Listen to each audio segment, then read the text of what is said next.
Dini usab sa gingon dinhi nga gikan kang Tidorpi Buntor, Pastor, good PM asked me kung ba makasal ang naamay anak isa't isa namo. Okay.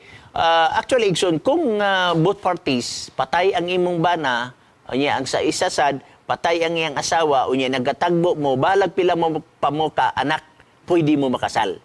Pero kung pananglitan, buhi ang inyong bana o buhi inyong asawa, unya wala ninyo na anol, unya nagkabulag mo, dili hinungdan sa gitawag nato nga fornication, na wala gitugot sa Biblia ang pagminyo ay kay buhi man ang imong bana, buhi usab ang imong asawa. So ingana lang nga mga punto igsuon nga ato nga makitaan sa balaang kasulatan, pero kay wa man nimo gi-state dinhi nga kamunduha nga namamoy anak, wa man nyo gi-state kung ang inyong pares kaniadto buhi pa. Now mao to akong gikasulti, kung buhi pa dili pagigitugot sa ato ang pwede ta makasal. Bueno, na kabsan kita sa atong first portion, ay paghawa mo balik kita karon tudtod.